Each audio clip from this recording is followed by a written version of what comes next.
Salam əziz MİQA və sertifikasiyaya hazırlaşan müəllimlər. Mən bugün sizə sertifikasiyanın müsahibə mərhələsində verilən icmal nümunələrinin izahını verəcəm. İlk olaraq tarixdən başlayıram. Allah qoysa davamında digər fənlərin də icmallarını hazırlayıb kanala yükləyəcəm. Vaxt itirmədən keçək mövzulara. Tarix fənnindən başlamışıq. Mövzumuz Qədim Roma İmperiyası. Bilirik ki, birinci standartlar verilir. Birinci məzmun xəttinin birinci əsas standartını, ikinci altı standartı olaraq ibtidai icma cəmiyyəti və quldar dövlətləri meydana gəlməsi standartını və inkişafı tənəzzül dövrlərini fərqləndirir.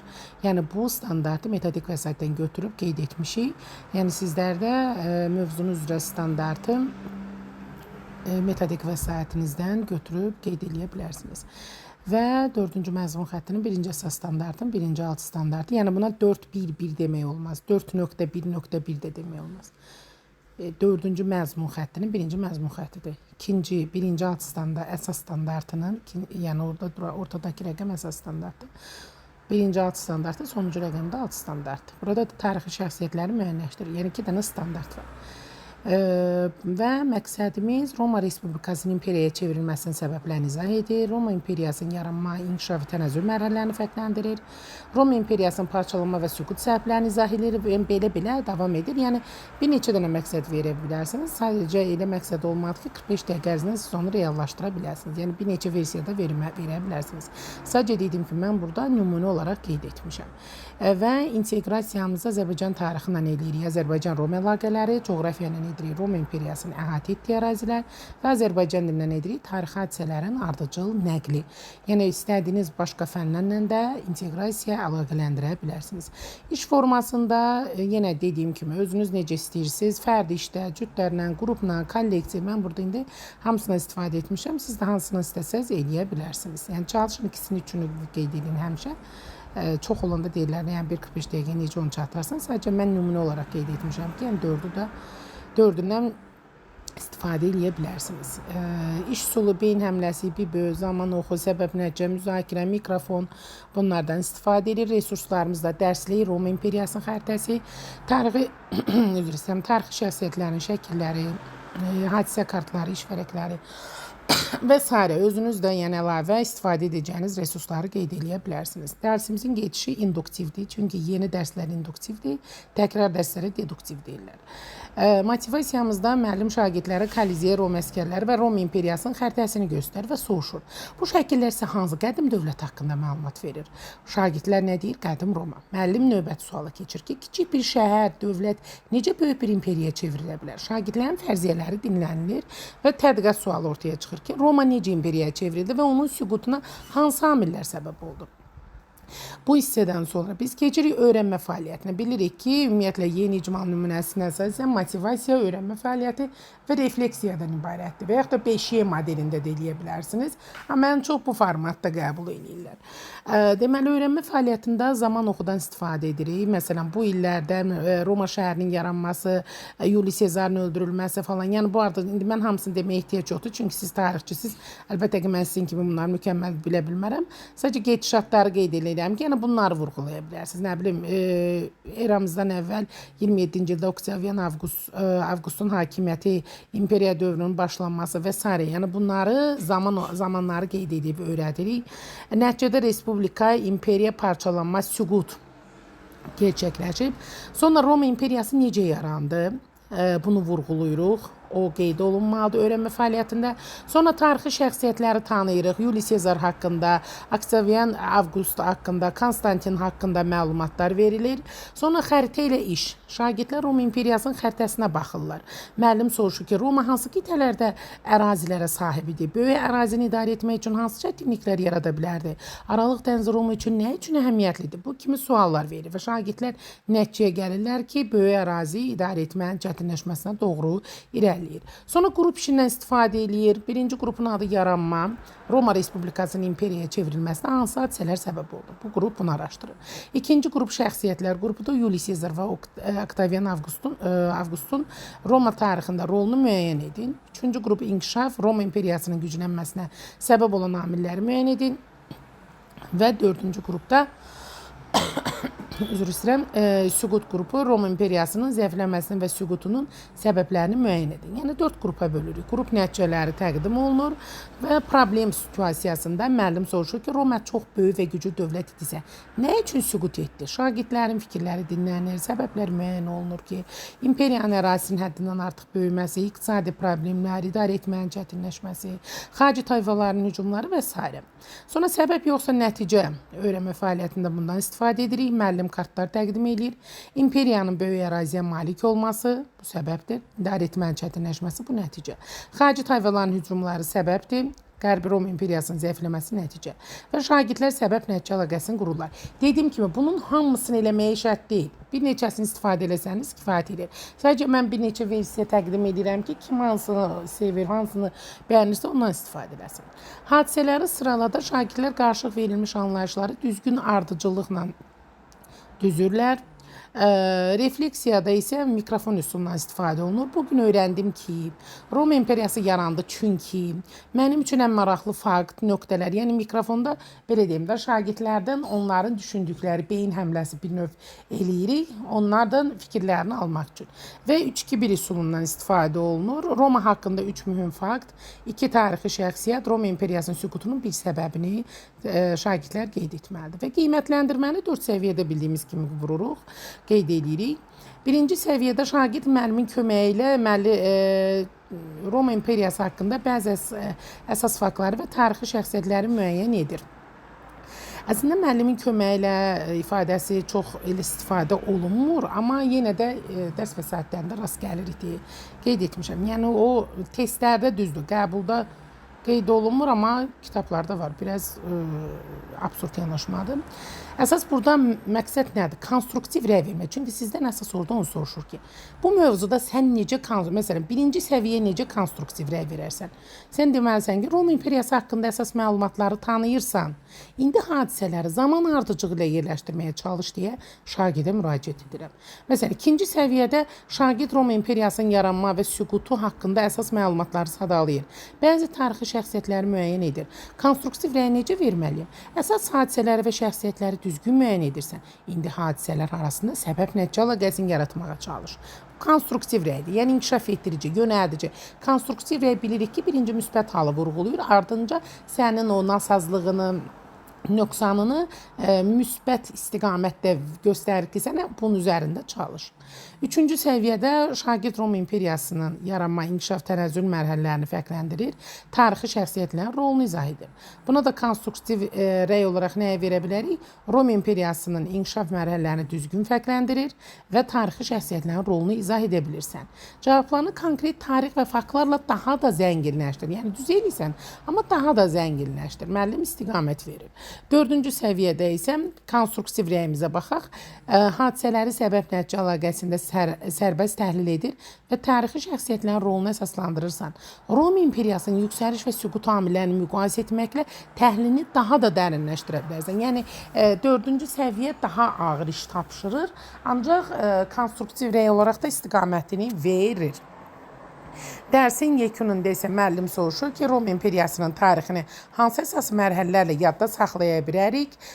Şagirdlər ona cavab verirlər və yadda qalan yekunu da burada qeyd eləmişəm. Orada özünüz də əlavələrinizi eləyə bilərsiniz. Yəni burada baxıb görə bilərsiniz ki, yəni neçə Yuli Sezarın keçid dövrü, Oktavian Avqust imperiyanın başlanğıcı, yəni bunu orada vurğulaya bilərsiniz. Vaxt itirmədən keçək ikinci icmala. İcmal çoxdur deyə ona görə hissə deyirəm ki, hamısı haqqında məlumatlı olaq. Xaçlı yürüşləri standartımız birinci məzmun xətti və ikinci məzmun xətti ilə başlayır. Tarixi faktları xronoloji qaydada sistemləşdirir, feodal münasibətlərin yaranmasını və inkişafının dövlətlərin, xalqların geosiyasi məkanında baş verən dəyişikliklərlə əlaqələndirir. Məqsədimiz düzdür, burada çoxdur. 2-3 dənə qeyd etsəz kifayət edir. Xaçlı yürüşlərin əsas səbəblərini müəyyən edir. Xaçlı yürüşlərin şərq-qərb üçün nəticələrini müqayisə edir. Xəritədə yürüşlərin istiqamətini göstərir və s. İnteqrasiyanı Azərbaycan tarixindən edir. Orta əsrlərdə Azərbaycan və Yaxın Şərq. Coğrafiya ilə əlaqələndirir. Avropa, Aralıq dənizi və Yaxın Şərq. Azərbaycan dilindən əlaqələndirir. Tarix hadisələrin ardıcıl təqdim edilməsi. İş formasında həmişə kimi dördündən də istifadə edirik.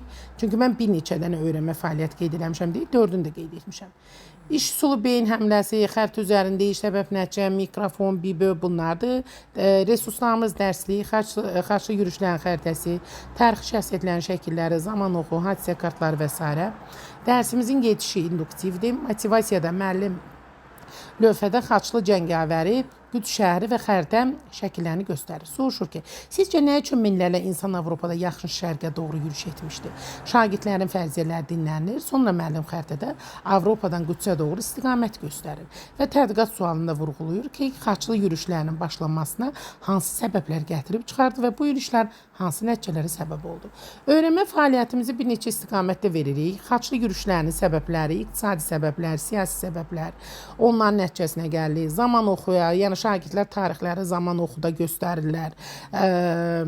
Zaman oxu, yəni zamanı oxumaq deyil, oxdur. Zaman oxu, ox nəzərində tutur. Oxların üzərində qeyd edirlər. Sonra xaçlı yürüşü haqqında qeyd edirlər. Qüdsü necə ələ keçirdi? Səlahaddin Əyyubi haqqında danışılır, onun şəkli göstərilir. Şagirdlər onun fəaliyyətindən tanış olurlar. Mən yenə deyirəm, qısa-qısa üstündən keçirəm ki, yəni biləsiniz hansı mövqelərə, məqamlara toxunmaq lazımdır.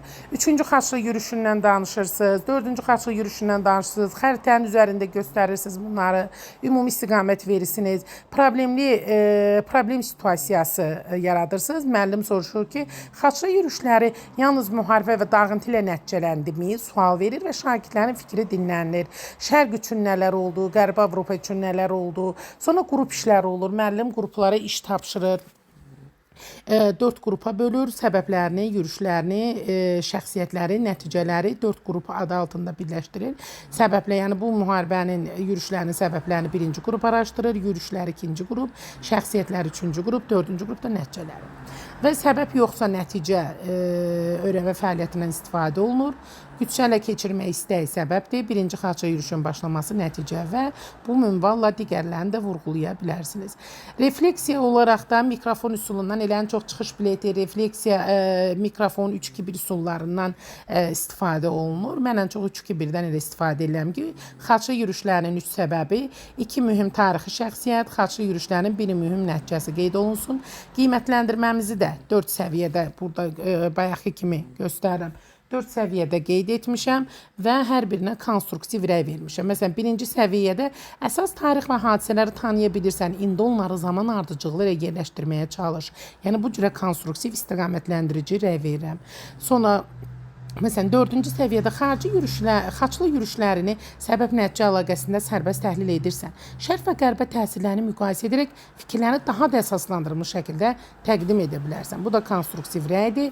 Dərsin yekununa gəlirik. Gözlənilən cavablar şagirdlərdən alınır və yadda qalan yekun da lövhədə qeyd olunur və müəllim də dərsi yekunlaşdırır. Sonra keçirik 3-cü icmalımıza. 3-cü icmalımız Səfəvi dövləti 18-ci əsrdədir. Deməli, standartımız dövrə aid hadisə, proses və təzahürləri verilmiş yazılı mənbələrlə əlaqələndirir və mərkəzləşmiş dövlətin yaranması və tənəzzülü Azərbaycan torpaqlarının birləşdirilməsi uğrunda mübarizənin xüsusiyyətlərini şərh eləyir. Məqsədimiz 18-ci əsrin əvvəlində Səfəvi dövlətinin siyasi və iqtisadi vəziyyətini izah edir, dövlətin zəifləməsinin əsas səbəblərini müəyyən edir, mərkəzi hakimiyyətin zəifləməsi ilə xalq üsyanları arasında əlaqəni izah edir. Bu kimi məqsədləri qeyd edə bilərsiniz. İnteqrasiyamızı ümumi tarixlə 18-ci əsrin əvvəllərində beynəlxalq münasibətlərlə əlaqələndirə bilərik. Coğrafiya ilə Azərbaycan və Xəzər hövzəsinin coğrafi mövqeyi və Azərbaycan dilindən tarixi mənbələrin təhlili və fikrin əsaslandırmasından əlaqələndirə bilərik. İş forması həmişəki kimi iş üsulu, beyin həmləsi, bibö, yəni tarixdə əsasən bu iş üsullarından istifadə olunur. Resurslarımız dərsliyi, Səfəvi dövlətin xəritəsi, tarix şəxsiyyətlərin şəkilləri, yazılı mənbələr, hadisə kartları, zaman oxu, iş vərəqləri, interaktiv lövhə və s. Motivasiyamızda müəllim lövhədə 2 ifadə yazır. 17-ci əsrdə qüdrətli Səfəvi dövləti və 18-ci əsrin əvvəlində zəifləyən Səfəvi dövləti. Sonra soruşur. Qüdrətli bir dövlət qısa müddətdə hansı səbəblərdən zəifləyə bilər? Şagirdlərin fərziyyələri dinlənilir. Müəllim əvvəlki bilikləri aktivləşdirmək üçün soruşur. Səfəvi dövləti nə zaman yaranmışdı? Hansı hökmdarların dövründə daha da qüdrətlənmişdi? Mərkəzi hakimiyyətin güclü olması dövlət üçün nə üçün vacibdir? Və tədqiqat sualı ortaya çıxır ki, 18-ci əsrin əvvəllərində Səfəvi dövləti zəifləməsinə və tənəzzülünə hansı amillər səbəb oldu və öyrənmə fəaliyyətinə keçirik. Səfəvi dövlətinin vəziyyəti aşkar olur, əsas problemlər ortaya çıxır. Şagirdlər nəticələrini çıxardırlar, sonra səbəb-nəticə əlaqəsindən istifadə olunur. Müəllim səbəbləri təqdim eləyir ki, vergilərin artırılması, mərkəzi hakimiyyətin zəifləməsi və s. Mənbə ilə işdə şagirdlərə 18-ci əsrin əvvəllərində Səfəvi dövlətinin vəziyyəti haqqında qısa yazılı mənbə təqdim olunur. Tapşırıqda verilir ki, əhalinin vəziyyəti necə təsvir olunur, mərkəzi hakimiyyət haqqında hansı nəticəyə gəlmək olar və s. Sonra Hacı Davud hərəkatından danışılır, problem situasiyası müəyyən olunur və xarici təhlükələr, həmçinin Rusiya, Osmanlı İmperiyası, Əfqan qüvvələri bunlar vurğulanır. Zaman oxunda şagirdlər əsas hadisələri zaman ardıcıllığından yerləşdirirlər və qrup işində müəllim 4 qrup yaradır. Siyasi səbəblər, iqtisadi və sosial səbəblər, xalq hərəkatları, xarici əməllər. Sonra səbəb yoxsa nəticə öyrənmə fəaliyyətindən istifadə olunur və sonda ümumiləşdirmə. Refleksiyada da 3-2-1, çıxış bileti, mikrofon üsulundan istifadə edə bilərik ki, məsələn, bugün öyrəndim ki, əhalinin narazılığı artdı çünki, xarici dövlətlərin müdaxiləsi asanlaşdı çünki və qiymətləndirməmiz də 4 səviyyədə aparırıq, həmçində konstruktiv rəyləri veririk. Məsələn, hadisələr arasında səbəb-nəticə əlaqəsini düzgün qurursan deyir 3-cü səviyyədə və cavablarını konkret hadisə ilə, tarixlərlə daha da zənginləşdir deyə istiqamət verir. Yəni, konstruktiv rəy, dediyim kimi, konstruktor sözünə gəlir. Uşaqlar oynayırlar, konstruktor qururlar. Yəni, inkişaf etdirici, qurucu rəydə şagirdə istiqamət versin. Və yadda qalan yekunlar da burada qeyd olunubdur. 4-cü icmala gəldik. Azərbaycan Xalq Cümhuriyyətində 3-cü məzmun xəttinin 1-ci əsas standartının 1-ci alt standartında qeyd olunur ki, müstəmləkə rejimi və müstəqillik şəraitində inzibati sosial-iqtisadi həyatda baş verən dəyişiklikləri təhlil edir. Dövlətçiliyin möhkəmləndirilməsində və inkişafında tarixi şəxsiyyətlərin rolunu dəyərləndirir. Məqsədimiz Azərbaycan Xalq Cümhuriyyətinin yaranmasına gətirib çıxaran tarixi şəraiti izah edir. AXC dövründə həyata keçirilən dövlət quruculuğu tədbirlərini izah edir. AXC-nin daxili və xarici siyasətinin əsas istiqamətlərini müəyyən edir. İnteqrasiyada ümumi tarix, coğrafiya, Azərbaycan dilindən aparırıq. Ümumi tarixdə 1-ci Dünya müharibəsindən sonra dünyada siyasi dəyişikliklərlə əlaqələndiririk. Coğrafiyada Azərbaycan geosiyasi mövqeyi, Azərbaycan dilində də tarixi sənədin təhlili və fikrin əsaslandırılması. İş forması olduğu kimi qalır, iş üsullarda həmçinin 2 həqiqət, 1 yanlış, müzakirə, mikrofon, beyin həmləsi, zaman oxu bunlardan istifadə olunur. Resurslarımız dərs deyil. Azərbaycan Xalq Cümhuriyyətinin xəritəsi, istiqlal bəyannaməsindən parça, tarix şəxsiyyətlərin şəkilləri, zaman oxu, hadisə kartları, iş vərəqləri, interaktiv lövhə və s. Dərsimiz induktivdir və motivasiyada müəllim lövhədə Azərbaycan bayrağının şəklini və bu ifadəni təqdim edir. Bir kərə yüksələn bayraq bir daha enməz. Müəllim soruşur, bu fikir sizə hansı tarix şəxsiyyəti və hansı dövləti xatırladır? Şagirdlərin cavabları dinlənilir, sonra müəllim soruşur. 20-ci əsrin əvvəlində Azərbaycan xalqı öz müstəqil dövlətini hansı şəraitdə yarada bildi? Beləliklə mövzuya keçid olur. Yəni şərt deyil hamı belə versin. Yəni özünüz ürəyiniz necə istəyir, elə motivasiya verə bilərsiniz. Sadəcə mən istiqamət verirəm ki, belə göstərə bilərsiniz. Tədqiqat sualında Azərbaycan Xalq Cümhuriyyətinin yaranması və fəaliyyəti Azərbaycan dövlətçiliyi tarixində hansı əhəmiyyətə malik idi? Vurğulanır. Öyrənmə fəaliyyətini tarixi şəraitlə başlayıram. Müəllim şagirdlərlə birlikdə hadisələr əlaqələndirir. Rusiya İmperiyasının süqutu, Zaqafqasiya sisteminin dağılması, Azərbaycan Milli Şurasının yaradılması və s. 28 may 1918-ci ilə toxunuruq. Şagirdlər istiqlal bəyannaməsindən seçilmiş fikirləri oxuyurlar. Tarixi şəxsiyyətlərdən danışırıq. Fətəlxan Xoyski, Məhəmməd Əmin Rəsulzadə, Əli Mərdan bəy Topçubaşovdan danışırıq. Dövlət quruculuğunda şagirdlər AXC dövründə həyata keçirilən mühüm tədbirləri müəyyən edirlər. Zaman oxunda verilən belə deyim, baş vermiş hadisələr vurğulanır il olaraq. Bakının azad edilməsi qeyd olunur. Cümhuriyyət yarandığı halda hökumət nə üçün ilk vaxtlarda Bakıda fəaliyyət göstərə bilmirdi? Sual ünvanlanır. Sonra parlamentdə 7 dekabr 1918-ci ildə Azərbaycan parlamentinin iclası keçirildi, vurğulanır orada. Problem situasiyasında Azərbaycan Xalq Cümhuriyyəti cəmi 23 ay fəaliyyət göstərmişdisə, onun nə üçün dövlətçilik tariximizin mühüm mərhələsi hesab edirik deyə sual ünvanlanır. Uşaqlar da öz fikirlərini əsaslandırırlar. Və 2 həqiqət bir yanlışda AXC 28 may 1918-ci ildə yaradıldı. Azərbaycan parlamentinin ilk icrası 7 dekabr 1918-ci ildə keçirildi. AXC-nin ilk hökumət başçısı Məmməd Əmir Əsuszadə idi. Şagirdlər yanlış fikri müəyyən edirlər. 3-cü fikir yanlışdır. İlk hökumətin başçısı Fətəli Xovskidir. Sonra qrup fəaliyyətində birinci qrupa müstəqillik qrupun adını müstəqillik adlandırırıq. İstiqlal bəyannaməsinin tarixi əhəmiyyətini izah edir. İkinci qrupumuz dövlət quruculuğu adlanır. AXC-nin həyata keçirdiyi dövlət quruculuğu tədbirlərini müəyyən edir. Üçüncü qrupumuz şəxsiyyətlər qrupu adlanır. Məmməd Əmir Əsuszadə və Fətəli Xovskinin fəaliyyətini dəyərləndirir. Dördüncü qrupumuz tarixi əhəmiyyət qrupu AXC-nin Azərbaycan dövlətçilik tarixində ruhunu əsaslandırır. Refleksiyamızda mikrofon 3-2-1-dən istifadə edirik. AXC-nin 3 mühüm nailiyyəti, 2 görkəmli tarixi şəxsiyyət AXC-nin Azərbaycan tarixində bir əsas əhəmiyyətini göstərir.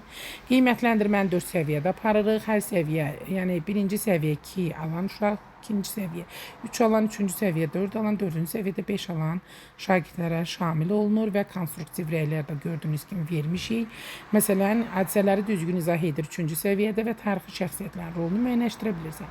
Cavablarını konkret və tarixi faktlarla daha da əsaslandır. Deməli, bu konkret tarix demir, faktlarsız deyil deyə. Müəllim birinci onun yaxşı cəhətini vurğulayır, sonra deyir ki, belə eləsən daha yaxşı olur. Və dərsin yekununa gəlirik. Yadda qalan yekunu da burada qeyd eləmişik. Və nəhayət 5-ci icmalımıza gəldik. 5-ci icmalımız 2023-cü il lokal antiterror əməliyyat və nəticələridir. 3-cü məzmun xəttinin 1-ci əsas standartın 1-ci alt standartında qeyd olunur ki, müstəmləkə rejimi müstəqillik şəraitində inzibati, sosial-iqtisadi həyatda baş verən dəyişiklikləri təhlil edir. Dövlətçiliyin möhkəmləndirilməsində və inkişafında tarixi şəxsiyyətlərin rolunu dəyərləndirir. Məqsədlərimiz qeyd olunur ki, 19-20 sentyabr 23-cü il hadisələrini xronoloji ardıcılıqla təqdim edir, əməliyyatın əsas nəticələrini müəyyən edir və s. Yəni, hansı məqsəd istəsəz və əlbəttə ki, dərs ərzində onu gerçəkləşdirməsiz. Yəni, hamısını qeyd eləməyə ehtiyac yoxdur. İnteqrasiyamızda ümumi tarixlə edirik, müasir dövrdə regional siyasi proseslər, coğrafiya ilə edirik, Qarabağ bölgəsinin coğrafi mövqeyi, Azərbaycan dili ilə edirik, tarixi faktların səbəb-nəticə əlaqəsində təqdim edilməsi. İş formamızda bildiyimiz kimi 4-dən də qeyd edirik. Siz istəsəz az eləyə bilərsiniz. İş üsullarımızda qeyd eləmişik. Mikrofon, beyin həmləsi, zaman oxu, səbəb, nəticə. Dərs, yəni əlavə üsullardan da özünüz istədiyinizi eləyə bilərsiniz. Resurslarımız dərslik, Qarabağ xəritəsi, hadisə kartları, tarixi fotoşəkillər və s. Dərsimiz induktivdir. Motivasiyada müəllim lövhədə 3 tarix yazır. 10 noyabr 2020, 19-20 sentyabr 2023, 21 sentyabr 2023. Sonra soruşur ki, bu tarixlər Qarabağla bağlı hansı hadisələrlə əlaqəlidir? Şagirdlər əvvəlki bilikləri dinlənilir. 2020-ci il Vətən müharibəsindən sonra Qarabağda hansı məsələlər həll olunmamış qalırdı? Beləliklə mövzuya keçid olunur. Tədqiqat sualı olaraq 2023-cü il lokal antiterror əməliyyatına hansı amillər səbəb oldu? Və onun Azərbaycan üçün əsas nəticələri nədən ibarət oldu? Və öyrənmə fəaliyyətinə keçirir. Əməliyyatdan əvvəlki vəziyyətdən müəllim şagirdlərə qısa məlumat verir və sonra 19 sentyabr 2023-də Azərbaycan Silahlı Qüvvələri Qarabağ bölgəsində lokal xarakterli antiterror tədbiri başladılmasından qeyd olunur. Zaman oxunda illər qeyd olunur. Razılaşmanın əsas məzmunu qeyd olunur ki, 20 sentyabr razılaşmasının sadələşdirilmiş məzmunu bundan ibarətdir. Xəritə üzərində işdən istifadə olunur. Sonra Yevlax görüşü qeyd olunur. Əməliyyat nəticələri qeyd olunur. Problem situasiyası qeyd olunur ki, əməliyyatın nəticəsini hansı hərbi nəticə kimi qiymətləndirmək düzgündürmü? Sual ünvanlanır. Tarixi şəxsiyyətin rolunun dəyərləndirilməsi vurğulanır. Qrup fəaliyyətimiz, birinci qrupumuz səbəblərdir. Antiterror tədbirlərinin başlanmasına səbəb olan amilləri müəyyən eləyir. Həmən qrup, ikinci qrupumuz xronologiya Suriya qrupudur. 19-21 sentyabr hadisələrini zaman ardıcılığı ilə təqdim edir. Üçüncü qrupumuz nəticələr qrupudur. Əməliyyatın hərbi, siyasi və dövlətçilik nəticələrini qruplaşdırır. Dördüncü qrupumuz tarixi əhəmiyyət qrupudur. Hadisənin Azərbaycanın müasir dövlətçilik tarixinin əhəmiyyətini əsaslandırır. Və səbəb yoxsa nəticəyə gəldik. Qanunsuz silahlı birləşmənin mövcudluğu səbəbdir. Lokal antiterror tədbirlərinin başlaması nəticədir və s. Refleksiyamız mikrofondur. Bugün öyrəndim ki, 19 sentyabr 2023-cü ildə əməliyyatın əsas nəticəsi və s. 3-2-1 üsulunda da əməliyyatın 3 əsas səbəbi, 2 mühüm tarix və hadisənin dövlətçilik baxımından bir əsas mahiyyəti qeyd olunur. Qiymətləndirməni də 4 səviyyədə aparırıq. Şagird göründüyü kimi konstruktiv rəy verir. Məsələn, şagird antiterror əməliyyatın əsas səbəb nəticələrini sadalayır 2-ci səviyyədə. Konstruktiv rəy olaraq biz verməliyik ki, əsas səbəb və nəticələri düzgün müəyyən edirsən. İndi hər bir səbəbin hansı nəticəyə gətirdiyini izah eləməyə çalış. Müəllim istiqamət verir və dərsin yekununda müəllim soruşur ki, 23-cü il lokal antiterror əməliyyatının Azərbaycan tarixində əsas nəticəsi nə oldu və yadda qalan yekun da vurğulanır. Bu qədər, uğurlar.